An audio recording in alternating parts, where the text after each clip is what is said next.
humanity is faced with several crises, and this year is no exception. Right from the coronavirus pandemic to floods, hurricanes, the Beirut explosion recently, the US civil unrest, you name it, and the world is facing with a lot more that is perhaps not even accounted for.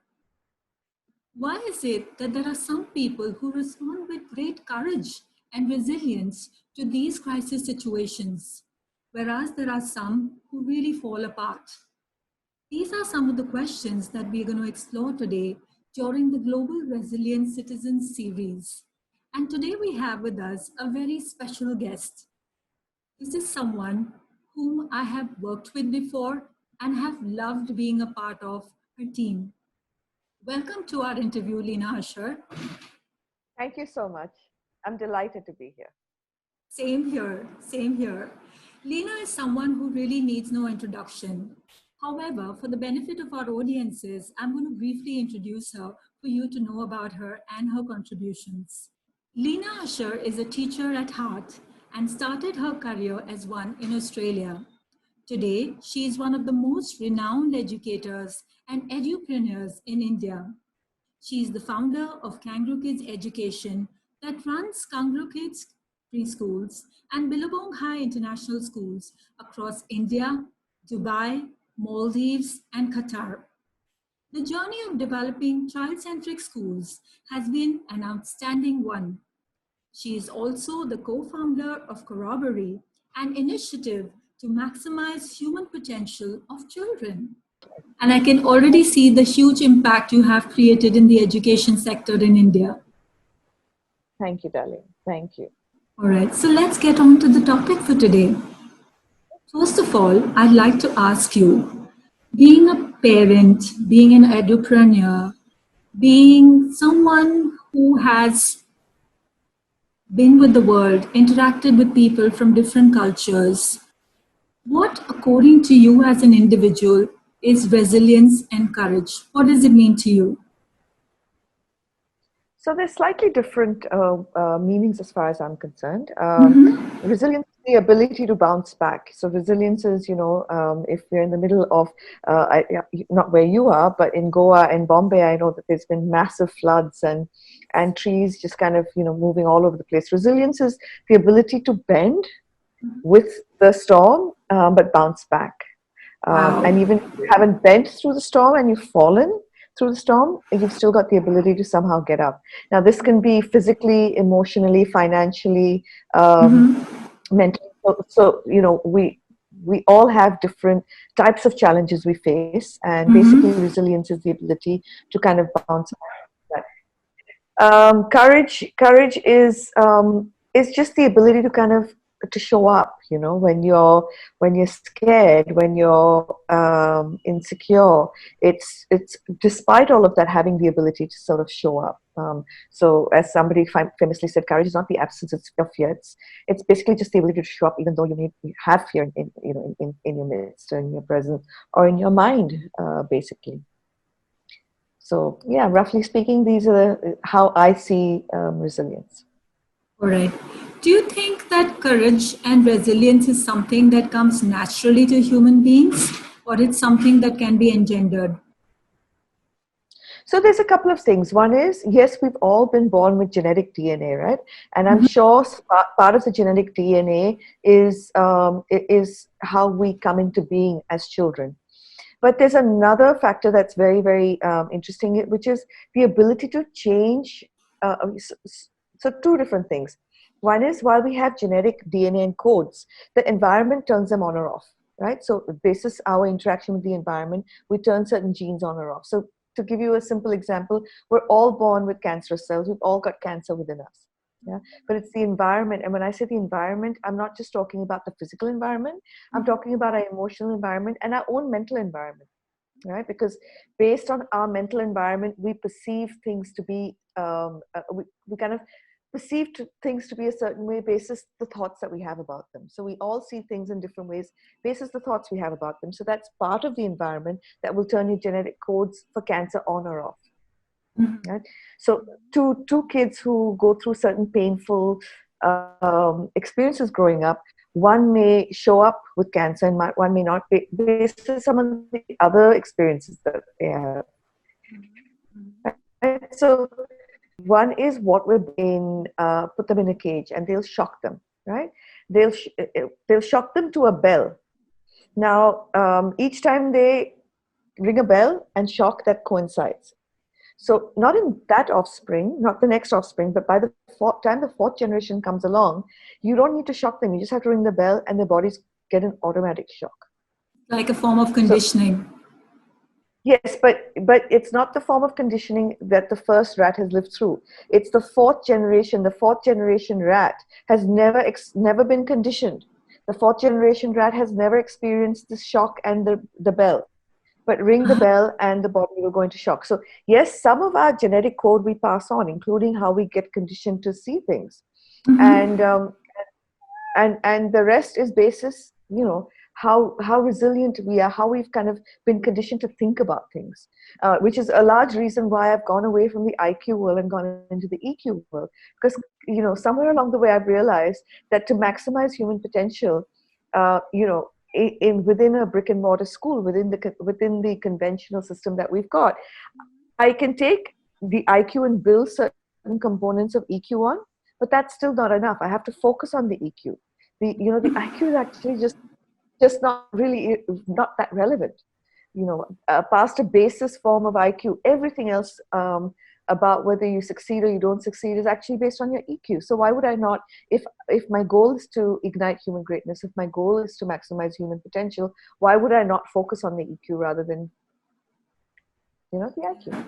Yeah, I get that. I get that. So, when you're speaking about EQ and IQ, for the benefit of our audiences, for some parents especially, can you elaborate a little bit about the emotional quotient that you're referring to and how does it influence or has an impact on human potential? So basically, EQ is ability to master what's between our two ears, right? And its connection with the rest of the body. So it's almost like our gurukuls had it. Our gurukuls used to focus on mastering yourself before you needed to conquer and master others. So it was an inside to outside approach to learning and developing. Now we've kind of got an outside in approach to learning and developing, which is when did this happen, where did it happen, instead of why did it happen, why do humans behave a certain way. So it's EQ is how you things like resilience, persistence, your ability to think optimistically, your ability to take risk, your ability to just self-regulate, your executive center of your brain, the prefrontal cortex, all of that falls under EQ. So you could be highly intelligent, but if you don't have mastery over the self, it doesn't count, because nothing else is going to matter. If because basis you coming across any challenge or anything in your life, no matter how high an IQ you have, if your brain goes into a reactionary mode, you'll never be able to sort of manage that challenge. So one of the things I think, culturally, where we're mismatched at the moment, and the reason why we've got so much of depression on the rise, is because we've kind of almost taught kids that life is supposed to be without problems. So we make sure that they don't experience problems. We kind of sweep them under the carpet, and we kind of jump in and battle for them, all the time. And these are reasons why kids actually don't know how to even, manage the world and manage themselves. I mean, you were a teacher, but a kid falls down and scrapes his knee. The mother kind of jumps in and she's wanting to fix it, and she, yeah. So learning to fall and get up and dust yourself off. Even if there's bullying in the school, the mother wants to come in and quickly fix it for the kid, you know. And you need small doses of bullying, you need small doses of falling down, you need small doses of failing, you need small doses of all of those things to actually build the antibodies in your system so that when the big challenge comes along, you can actually cope with it. So you mean that all the reactionary responses that children or generations have is probably an impact of the genetics playing a playing a role in that, or it's learned behavior as far as the way the environment influences the child.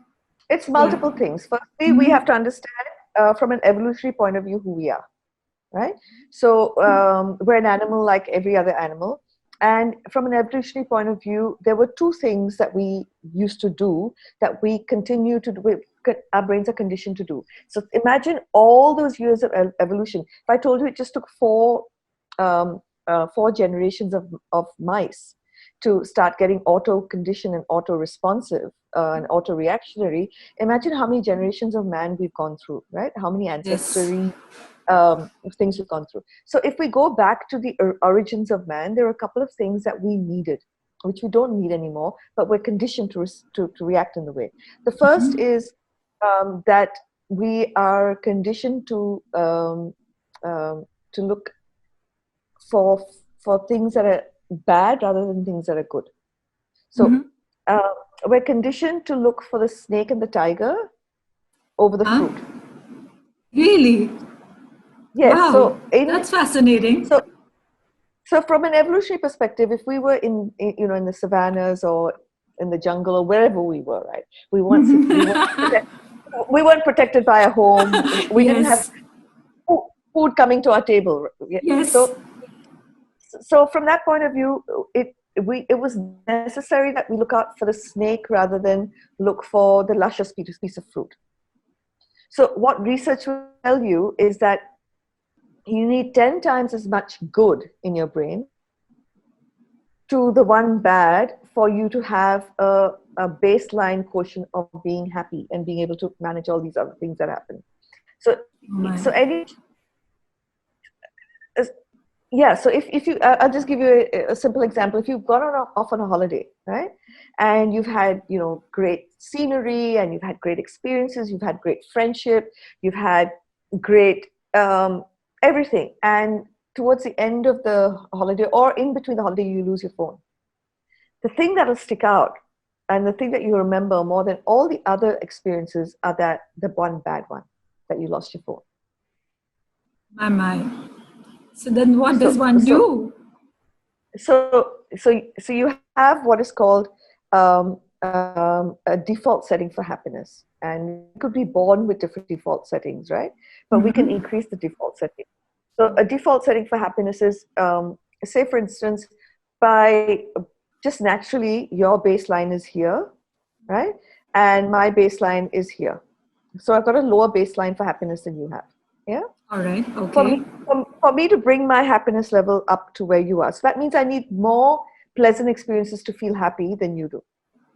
Uh-huh. So say I'm sitting here and I win the lottery. Okay.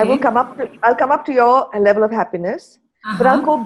I'll go back to my base level setting very quickly. And That's why people who win why would that that's happen? because it's a default setting. It's like a thermometer.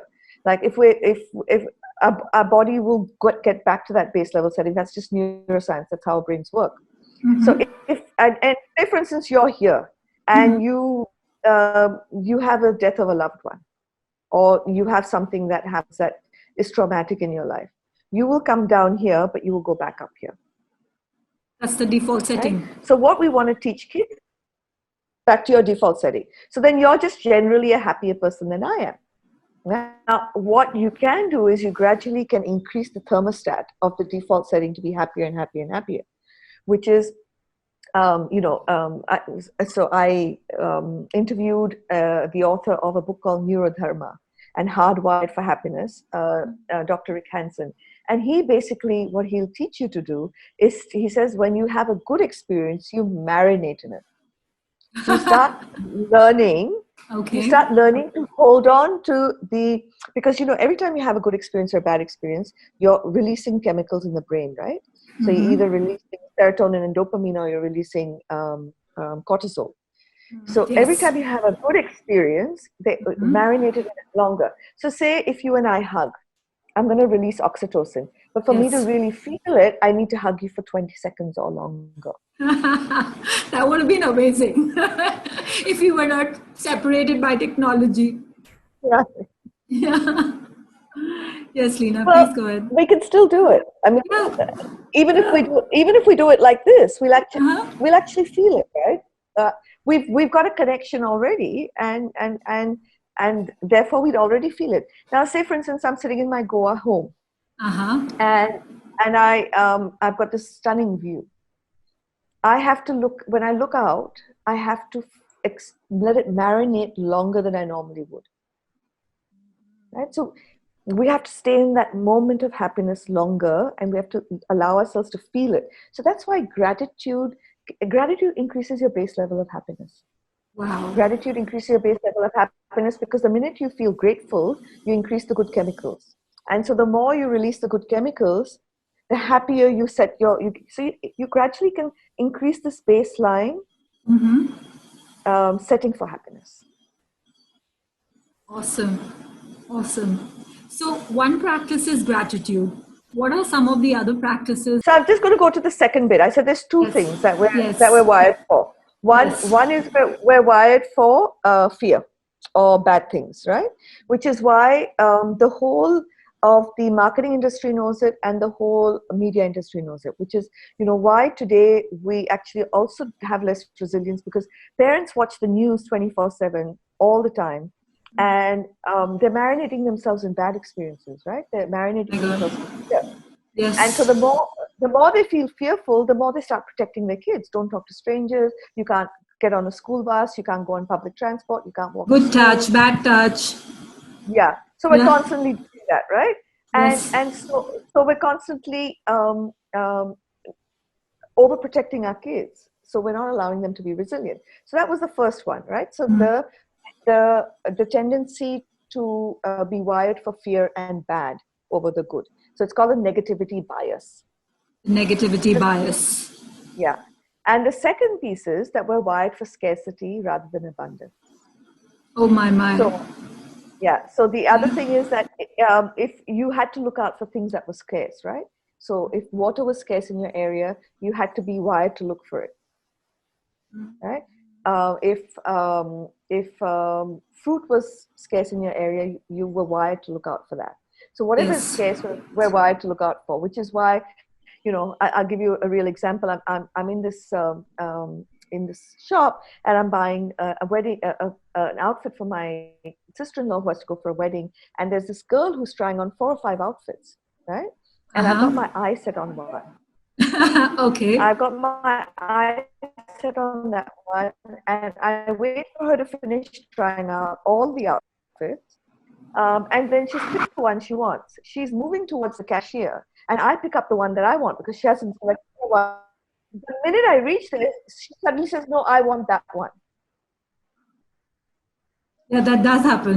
So Yeah. we're wired for scarcity. So the whole of the marketing consumer world knows this, right? So if you go online to buy something, it'll say only two left and one is in someone's basket, which triggers your brain or the scarcity response to say, "Hey, I better get it before somebody else gets it."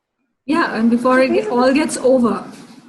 Yeah, so these are two things we're wired for. So a couple of examples. The research shows if I've got two cookie jars, identical looking cookie jars, with Uh-huh. the identical cookies in it, and there's Uh-huh. only four cookies in this jar, and this jar is full.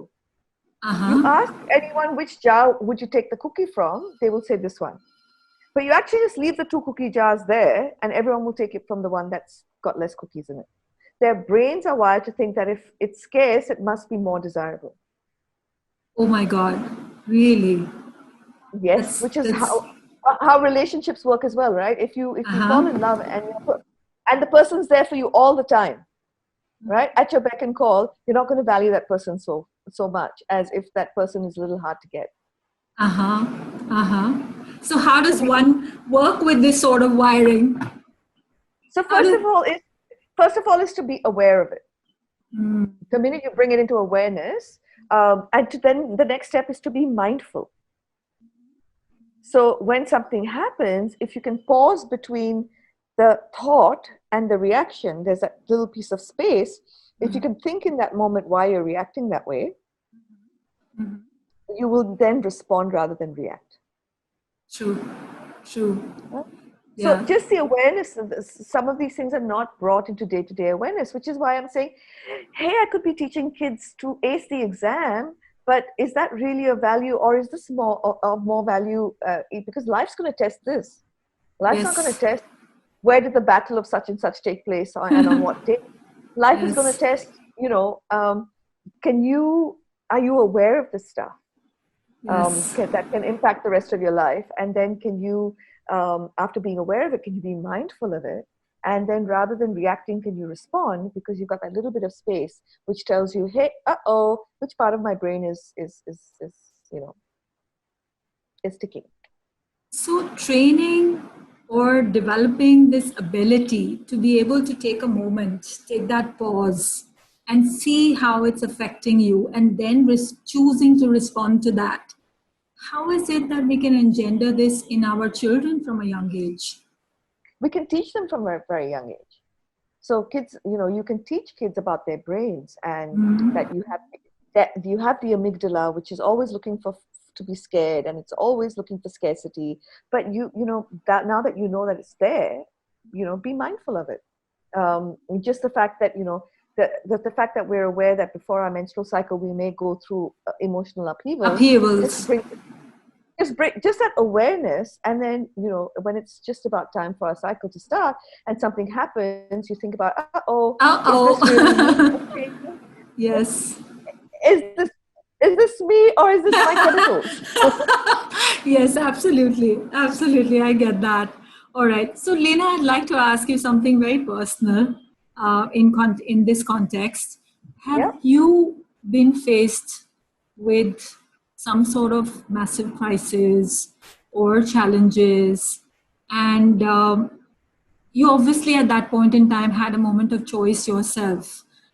How did you respond to those? And how did you make yourself emerge from those? So were you there in 2006? Yes, I was. Okay, so in Yeah. 2006, you know that I just left my marriage, right? And then the whole thing with the with your break off thing happened, right? Which was Billabong at the time. Yes. And I had no money. I don't know if you know the extent of it, but I had no money to pay salaries. And when I'd left my husband's house, I didn't take my jewelry with me. I just left it all there because I didn't want to say this is mine and this is yours. And at that point, I was actually thinking, I think I may need to go back and get my jewelry, sell it to be able to pay salaries. My That's God, how bad it was. I'm not aware of this, Lena. Yeah, I'm so that's how really bad. not aware of this.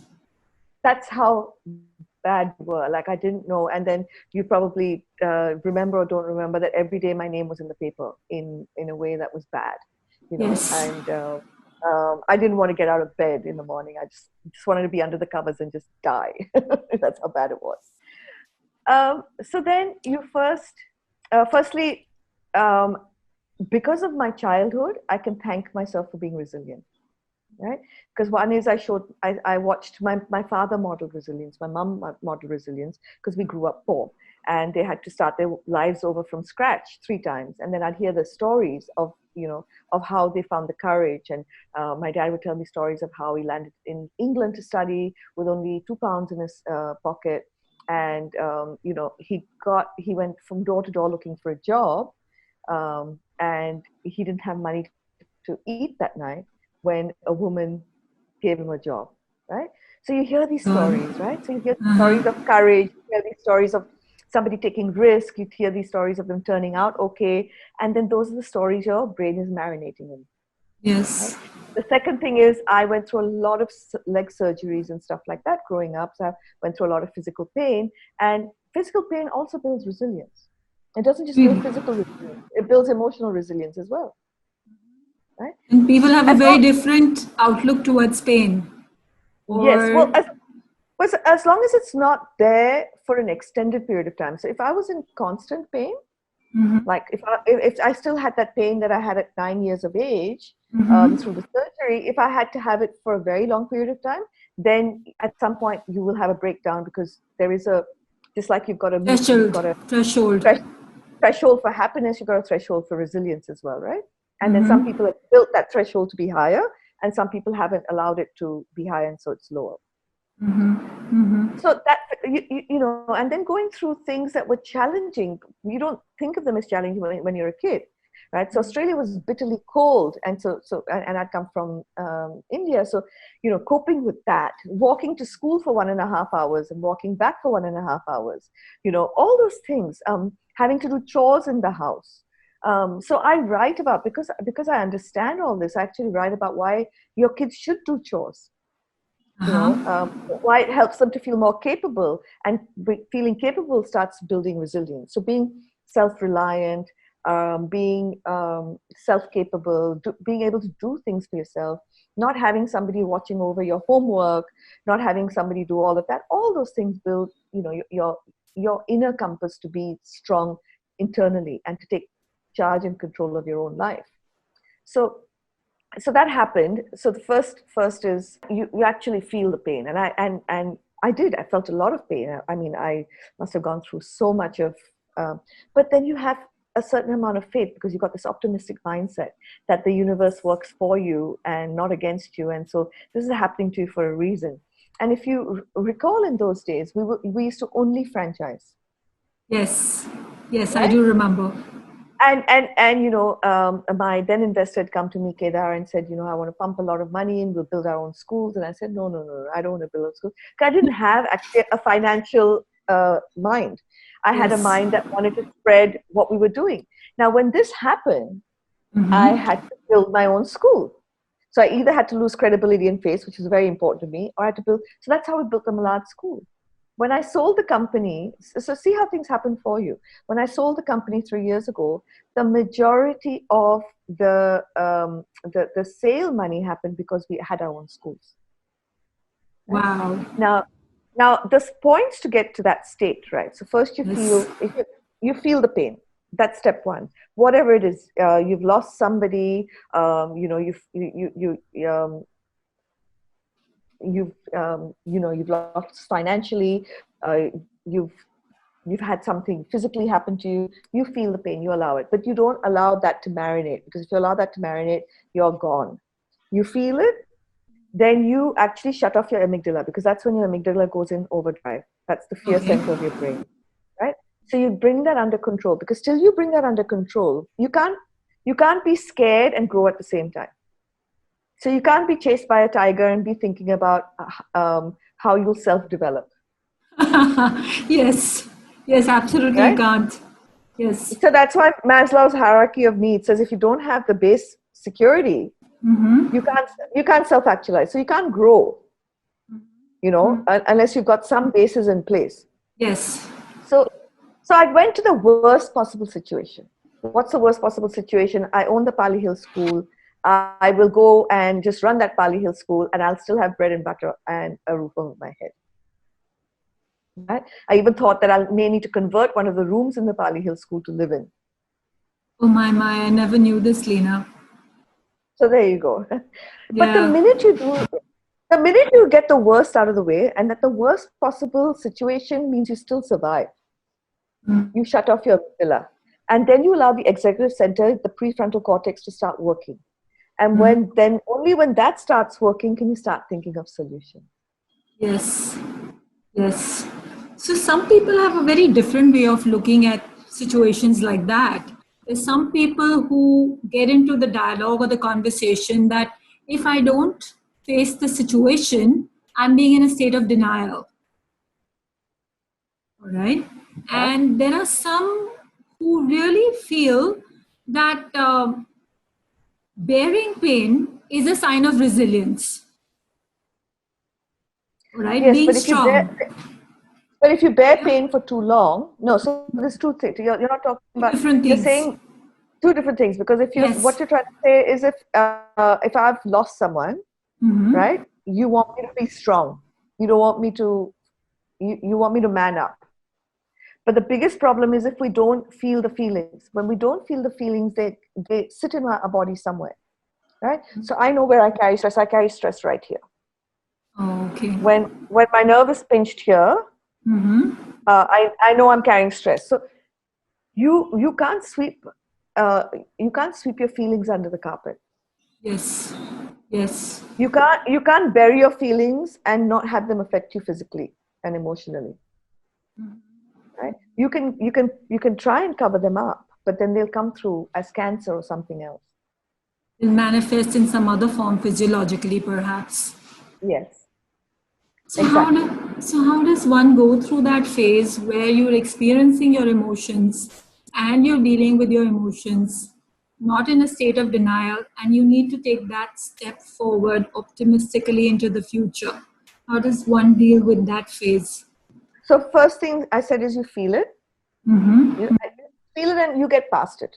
Because when you feel it, you'll actually get past it a lot quicker than if you try to bury it. Yeah. So we'll take an example, of I've lost someone. First, I will feel it. Right. The Yes. next step, I'll say, what is in my control and what is not in my control. What is not in my control is I can't get that person back. Yes, absolutely. What is in my control is if I start celebrating that person in some way or make that person's death count, then I will start feeling better about the situation automatically. Yes. Right? So, Yes. so there's two things. One is the feeling it, letting it sit, getting past it. Yeah. Then looking at what's in your control and what's not in your control. Looking at it from a point of view of a child, say a child has lost a loved one, a pet, all right, or someone really loved in the family. For them to be able to experience the emotions, all right, and then step forward and make that experience as somewhere where the presence of that individual or that pet counted to him or her in his life, is that a bridge that a child can also cross over in his experiences or her 100, experiences? 100%. Nature's very kind. There's a reason why they give us grandparents. We lose grandparents before we lose our parents. And a lot of parents will try to shield their child from the death of the grandparent.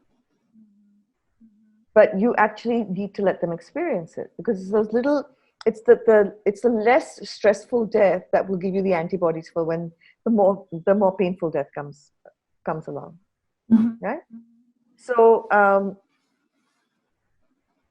if a child loses a pet, right, you allow the child to feel it and cry. Yeah. Then you'll move the child, once the child's felt it and pushed past that, you'll start asking the child, how could we make the situation better? What are some of the things we could do? So it could be anything. It could be creating a lovely collage of photographs of you and the pet together and putting it up. Right? It could be raising money for a dog shelter where other dogs. So you bring purpose to the pain. If you can bring some amount of purpose to the pain, that itself will start transforming the pain into something else. Yeah, I'm just wondering, how does this translate into an experience for a child who's probably amidst civil war, or a child who is amidst, food crisis, or No, you a can't child. do it then. You can't do No. it then. So you Uh-huh. can't do it. So if you're in a state of actual, so if I'm sitting here Mhm. and that's why I said you can't be in a state of growth and a state of fear at the same time. Right? So if I'm sitting in this house and there's bombs going on all around, there's no way I can become resilient to that. So we have thousands of children around the world, Lina, who are in situations like that. You look at what's happening in Syria or many other parts of the world. Children are faced with this kind of instability, insecurity. As an educator, if you were to educate the adults or caregivers in that context, for them to be able to find ways in which they can respond to those situations or be able to help their children respond to them? What would you recommend? So if you're saying I'm in a situation where there's bombs going off all around me, Yeah, there's, probably. there's nothing you can do. That is why war is so sad. We need to, the other reason why I work on EQ, yeah, my whole purpose is to make the world kinder, more peaceful, which is why they say, if you allow women to rule the world, you'll have less war, right? Because we don't want our kids to, I mean, we're very, very um, protective, not only of our kids, but we're generally more nurturing of other people's kids as well. Men have been told to man up all the time. They haven't actually really allowed themselves to feel, a lot of the sorts of emotions. So increasingly, men have been the brave ones, the warriors, the providers, and so it's a very, very different world. So in that situation, there's really not much you can do. So if we as educators can work with kids who are in our environment and make them more empathetic and make them Mhm. feel more, then you'll have these kids in the next generation actually speak out against war. And so much of war is unnecessary, as you and I know. So much of war is more about politics and about about money and about things that we actually should not be killing each other over. So I think this pandemic has come as a reminder to Yes, humanity. yes, yes. So, what would you say to a parent or a child or a grown up in terms of your response or one's response to the pandemic? So to the pandemic, again, you go back to if I've got a roof over my head and food on my table, I have to feel okay.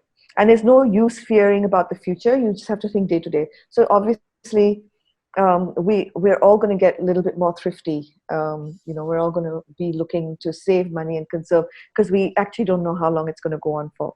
Yes, So those are the things you can control. What are the things you can't control? You can't control when somebody comes up with a cure.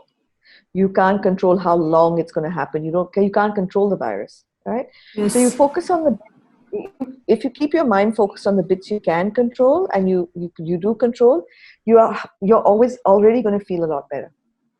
sure, sure. And only in that state will you start coming up with solutions for what can you do um, to to feel more secure and to feel less fearful from where you are.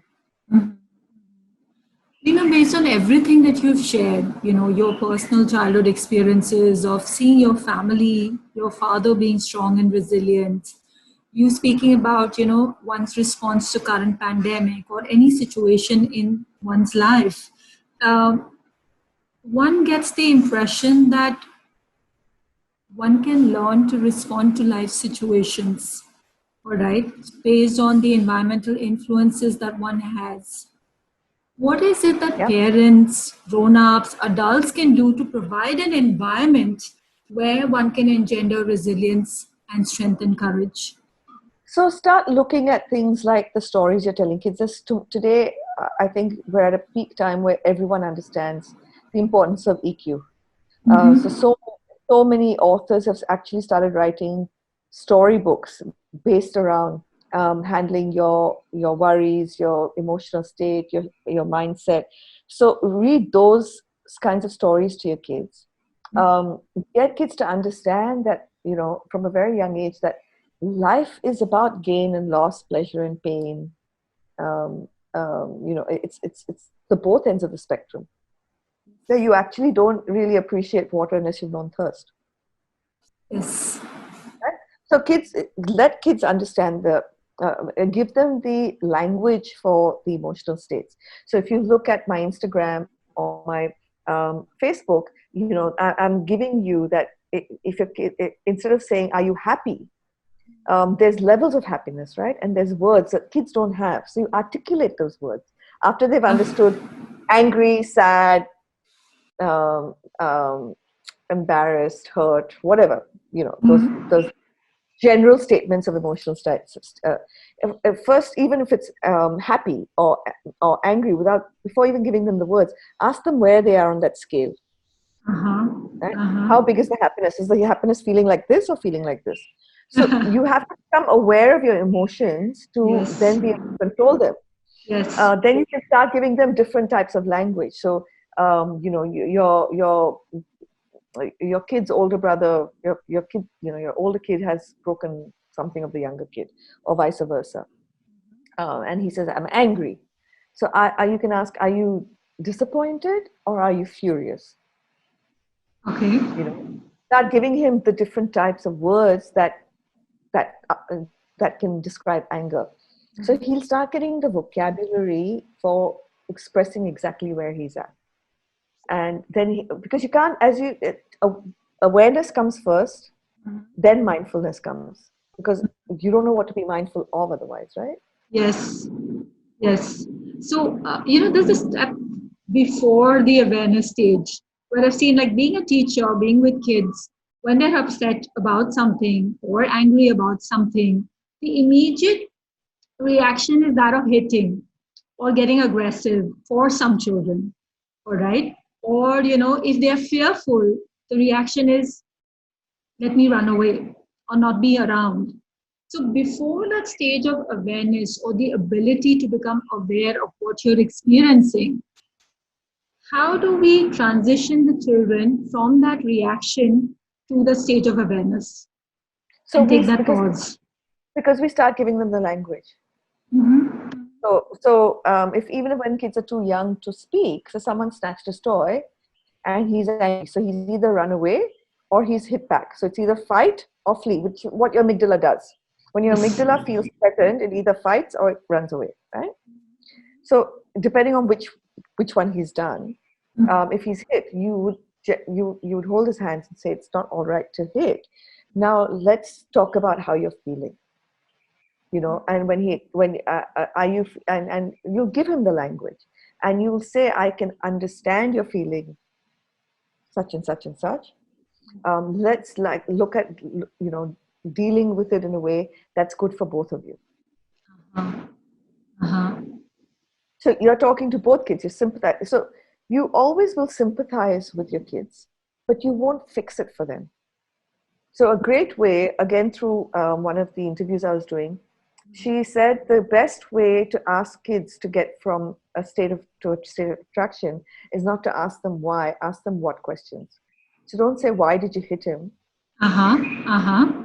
"What could I do to help you?" Which means you won't hit him next time, or you won't hit him next time. Or what did he do to make you hit him?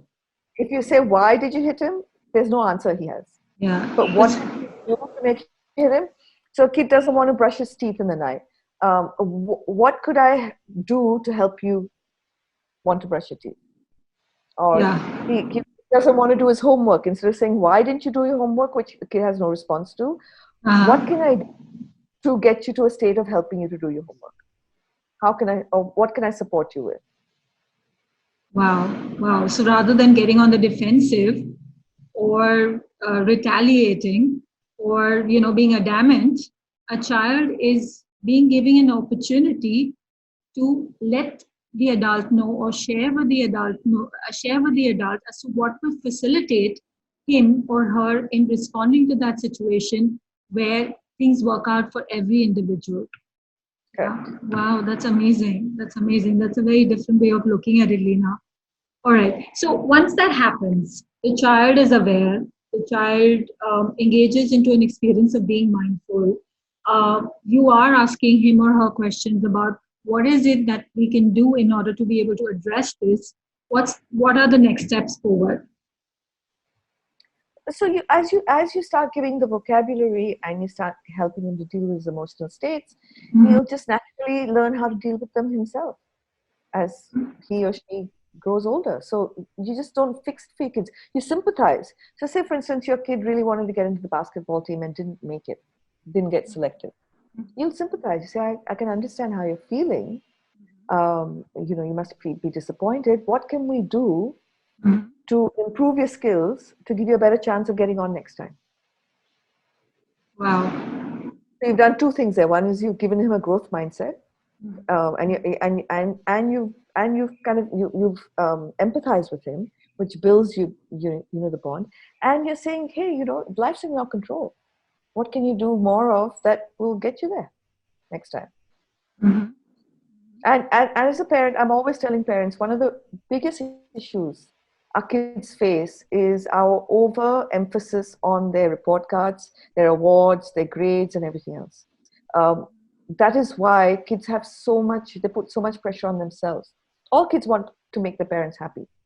All our Yes. childhood wounds come from not from having a parent react to us in a way that didn't make us feel loved or wanted, or all our inner wounds come from, Accepted.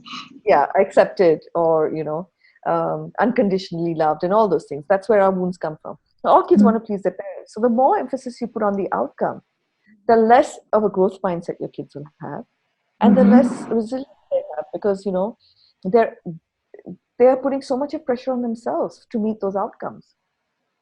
You can't be mindful unless you're in the now. You can't be in the now if you're focused on the end result, on the future. You have to be focused on what you're doing right now.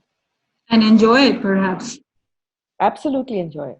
Yeah, yeah. So you've spoken about so many things, Lina. You've spoken about being in a state of gratitude so that you can marinate in one's state of happiness and probably build the threshold of experiencing happiness. You've spoken about stories which talk about dealing with emotions. You've spoken about having conversations with children regarding how they can be resilient and how they can respond to situations rather than reacting to them.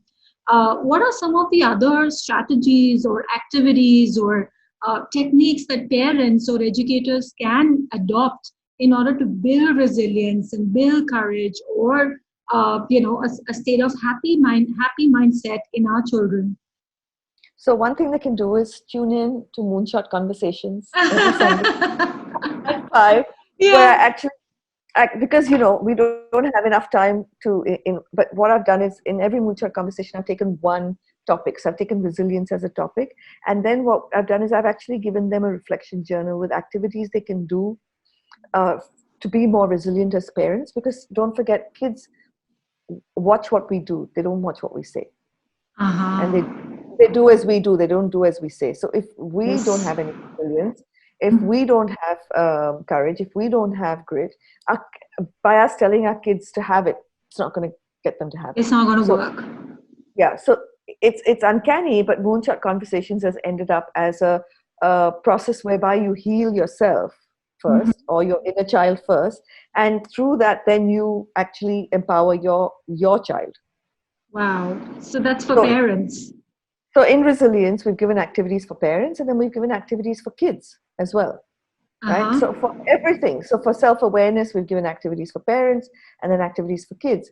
I did one moonshot conversation on the science behind the law of attraction, and then I've given your activities for you as a parent to, to create your goals and your aspirations and your pathway to getting there, and then for your kids as well. Um, for gratitude, we've done the same. So for every single conversation we have, firstly, the conversation is the hook. You know how when we used to do instructional design, we say we have to hook the brain, right? Yes. Create curiosity and get Draw the that interest. attention. Yeah, and for it there to be, so each moonshot conversation is only half an hour long. I can only do it enough to give you some of the stories and some of the ways in which the neuroscience of that works, and then Mhm. embed that one habit. You go on and do your reflective journal, and it's all free, it's all online, it's all free. So even if you haven't been with me on Sunday at 5 o'clock, you can go back to episode 1 and catch up, and then join us again at Sunday at 5. So this is through via which platform? How does one tune into Moonshot Conversations? So you just go to Facebook. Facebook. uh, Okay. yeah, you go to Facebook, you type in Moonshot Conversations, 2 separate words, the page will come up, all the videos are there, all the Wow. journals are there to download, and you just go ahead Uh-huh. and you do it. Wow. Wow, that's amazing. So, Lina, since we have paucity of time, I really want us to experience something over here with you. It'll be amazing if you can make our audiences and me experience, say, a story or some sort of an activity or exercise, which kind of, conveys the message of resilience or courage, or engenders that, or develops the emotional quotient, anything that you can think of. There's so many things. Yes. Let's So let's first ask all our audiences to give a virtual hug or a real hug to everybody around them. Yeah. and you can, even when you hug yourself for 20 seconds, you actually will feel it. Because, you Wow. can't love anyone else unless you love yourself and you completely Yes. accepted yourself. Yes. And that, people realize that why do they get into these patterns of relationships that are harmful to them again and again and again? And it only changes when you shift something in yourself, right? And that shift Yes. usually means that you've learned to accept yourself and love yourself, And love because yourself. only when you do that can somebody else actually accept and love you. Yes. Absolutely. Beautiful. So, so let me just, with you, Uh-huh. we're in this time of the I'm excited. pandemic. Yeah, when this time of the pandemic, I'm not going to use words like lockdown because they will give your brain very different chemical charges. I'm going to say it's time of the pause. During this time of the pause, what are some of the things you can control in your environment? Name Uh, 3 things you can control. Travel, what I eat, and my conversations with people. I can make them online or via Lo- technology. Yeah. Lovely. What are 3 things you've learned through this time? Mm, actually, I've learned a lot, surprisingly. So, I think one thing that I've been able to do is reconnect with myself, um, reconnect with my own potential, be aware of what I'm capable of. Um, I've learned to use technology as a medium for growing and learning as an individual, which I always use technology for various reasons, but never to this extent. So that's something that I've really explored and loved doing. I have rekindled my passion for cooking. So that's something that I have got reconnected with myself for. And being in a state of self expression and being joyful and excited. Yeah. If you've been saying these things, Mm-hmm. you're actually releasing good chemicals. So if you can keep your state of inner conversation, your inner thoughts. So the fact of it is this: every thought you have releases a chemical. It creates a story that creates a belief that creates your destiny, your outcome of your life. So if you can keep as many of those thoughts, yeah, as possible, Conversations. yeah, and if you can give that gift to others. So when somebody says, "How are you coping?" say, Mm-hmm. "I don't use that word because coping's got like very negative energy." Connotations. Yeah, Yes. I'm thriving. I'm learning new things. I've learned how to cook. I've learned how to use technology. I've taken this pause to do so much. I've used this pause to grow and and thrive. So this is a collaboration we need amongst all of us. All of humanity needs this. Wow. And Thank one you. of the one of the Mm-hmm. things all of you parents can do is, Mm-hmm. if you can do this, you'll start increasing your base level of happiness. Uh-huh. Every day in the evening around the family table, everyone write down before you eat, instead of saying grace, write down 3 things that happened that day that you're grateful for. So, what are the three things that I'm grateful for today? I am really grateful for being in conversation with you, Lina. Thank That's you. what. So am Yes. I. I'm really grateful for my family and my loved ones. And I'm really grateful for life and health. Yeah. Fabulous. Yeah. And when you get past those larger gratefulness, you'll actually start understanding that you're grateful, that you got food in the house. You're grateful that you've got clean drinking water. You're grateful for. So whenever you compare yourself in a positive way, so you can compare yourself to the kings and queens of the world, or you can compare yourself to people who are not, who don't have it Not that so easy. fortunate. You release different types of chemicals. When you feel Yes. envy, you release a different chemical. When you feel grateful, you release another chemical. So, yes. Lina, this has been an amazing experience. I couldn't have imagined this is how it's going to unfold. I've discovered so much more about neuroscience and how the brain works. I wouldn't have explored that. And that's the advantage of speaking with people who read so much and learn so much and keep growing themselves. Thank you so much for this conversation. You have been one leader in my life who has had an indelible impact. um, I think that somewhere you seeing the spark in me and inviting me to work with you has kind of begun my journey in the field of education. I think you've been one of those people who don't typically look at credentials or how somebody is doing in life or what economical background they come from. You are somebody who has an eye for potential. And there's no wonder that you're working in the area of human potential and harnessing human potential. I don't have an eye for potential. I truly believe every human being has potential. And Wow. therefore, it's how do we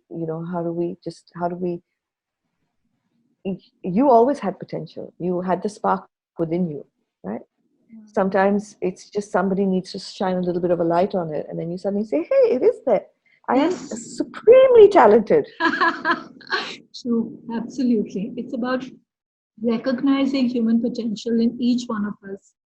Yeah, Yes. and if I could just say to all your parents who are watching, look Yes. at what's in your kids, don't look at what they don't have. Just focus on what they have and make that grow. Yes. Awesome. Thank you so much, Lena. On that Thank note, you, darling. yeah, I say goodbye to you. Yeah. Thanks, sweetheart. Yes. Okay. Bye Bye bye. bye. Thank you.